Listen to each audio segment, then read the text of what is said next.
Yeah, I felt pretty good. I think it's always difficult to play someone you don't know at all. And I think I played solid. I managed to play good. I got a little bit frustrated on my returns. I think I can improve that for sure. But otherwise, she just had one break point. She made one break point, but overall my serve was pretty good. And yeah, I'm happy with the win and to be in the third round. The weather was pretty crazy this morning, a lot of rain, but you managed to pretty much start on time. How did that affect your routine? It started when I was warming up, so I was lucky that I was warming up outdoors. But then, yeah, it was raining a lot, so I just was hitting on the wall a little bit, like in that tunnel. So yeah, and then I just got ready as usual, and I mean they dried the court so fast here, so I didn't really feel like we had a huge delay. Okay, Simon? Yeah. Belinda, Lily said that she played you when she was about 9. Maybe. Yeah. And do you remember that match? I asked her at the net if she remembered, so I didn't know she remembered. So I know that we played in Switzerland, a regional tournament, and I was 7, she was 9. So yeah, I don't really remember the exact moment, but my dad told me, and I remember that we played. What did you make of her game overall? She's new to this level.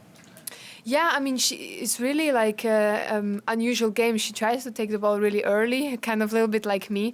And I have to say it's pretty uncomfortable. So the ball comes back so fast. So it was a bit, I definitely tried to go into her body a lot because she was standing pretty close on the return. And I mean, she did do some mistakes, but also sometimes she played pretty good shots. So I didn't feel much rhythm, and that's why I didn't feel so good with my game. So definitely I can see that that she had a good 4 matches here, and hopefully she can continue her good run. Okay, we'll go to Miney and then Anne. Hi, Belinda. There have been players that you've come up with from juniors, from when you were a teenager, and then you have a player like this who's gone in a completely different direction. Yet you end up playing her at US Open.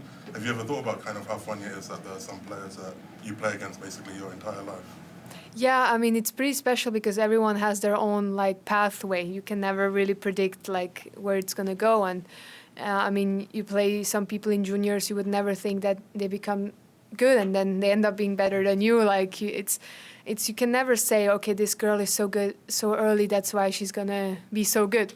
There is players, I don't know, Ons, Maria Sakkari, and they came later, to the top. They were a little bit around 100, around 80, and just shaping their game, and now they're up top. So I think everyone has their own path. There is no timeline for everyone, and yeah, it can, it doesn't matter what age you are. You can play well at 18, you can play it well at 28. So it's pretty cool to see.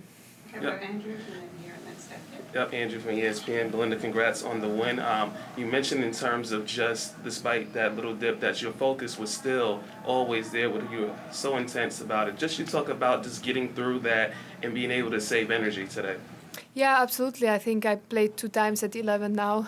So, I'm happy I'm kind of done early. I can enjoy the rest of the matches, watching, and tomorrow, practice day, improve. Yeah, I don't know. I was pretty focused, of course. You don't want to have a letdown and kind of lose a set, for nothing. So I really tried also, be hard on myself, and also when I'm up 4-1, not do stupid mistakes and kind of always be there. So yeah, I definitely have things to improve, but I'm happy with the focus and the level I'm showing. Either Linzhu or Vika in the next round. We know obviously Vika, but Linzhu you played all the way back in 2014 in Tianjin. That's how far back it is. And you just talk about just that, if you can even remember that match and just her game as a possible next opponent. Yeah, it's tough to remember that match, especially tactically how she plays, but she's a player known on tour, and I practice with her, so she played really good in Australia. I remember watching those matches, and she plays really flat, very, like most of the Chinese players play. And then, of course, Vika, we all know well, and definitely going to watch the match and make a tactic.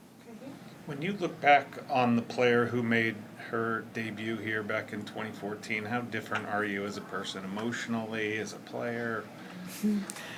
Well, much more older, much more mature. You know, I was like straight fresh from juniors coming here, and obviously like very excited to be here, like very fresh. I was just playing out of my mind. I had nothing to lose, and I think I'm a better player now for sure. But it's also like I'm really proud how far I've come. Like I think it's really good to say like the career I've made, because when I was 17, of course, in that moment you always like think you have to use every chance, because you never know like if you're gonna have a great career or if you just not gonna make it like really consistently on the tour. So I'm really happy like with with how consistent I am every year. You know, I'm showing good results. I've had some good wins, and I have more things to come, hopefully.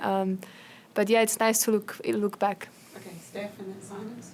Hey, Belinda, you did an event recently with your sponsor where you were giving advice to young tennis players.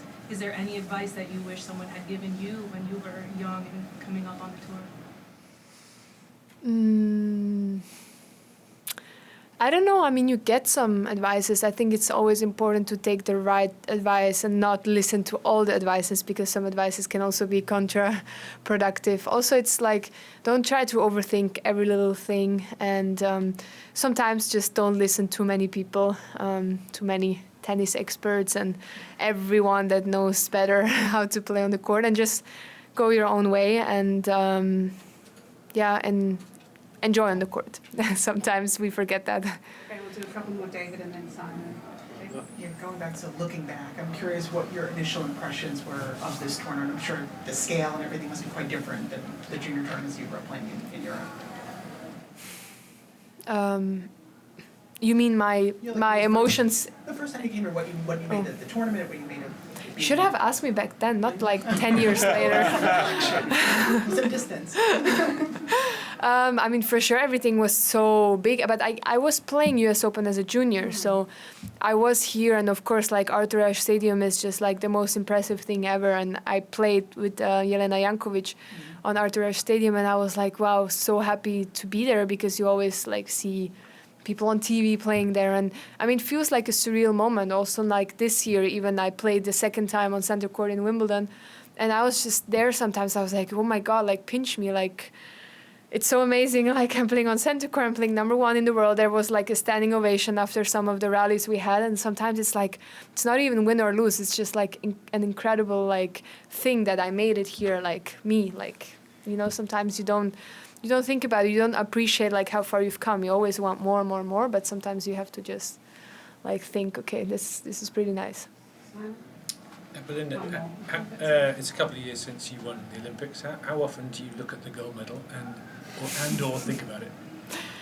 I put my timer every 2 hours. No, I mean, from time to time when I'm home, I like to look at it. But of course, like when you're at a tournament, you don't think about, oh, like I won the Olympics. Like it's, of course, you're really proud of it, but it's in the past. You always work to want more.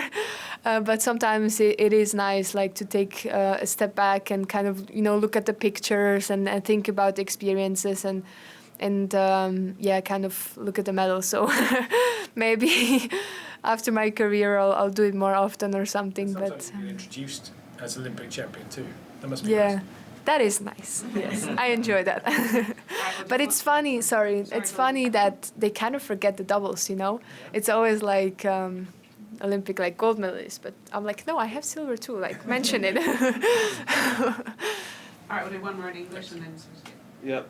Your special friendship with Donna is always so great, and she posted the Barbie Let's Go party on one of your posts or not. Were you able to see the movie or with her, or were you able even to see the movie and your whole thoughts about it if you did? Yeah, we watched it together in Montreal, like the night before our first match. It was pretty fun.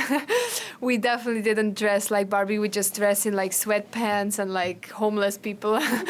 So we didn't really match the movie vibe, but it was pretty funny. And I mean, it has a really good meaning to it as well. I mean, like with the equality, like not the woman wanting a lot, the man wanting a lot, but it's nice to just have an equal, let's say, environment. So I think the point of the movie was really nice. And of course, Margot Robbie was like, we were like outfits, wow.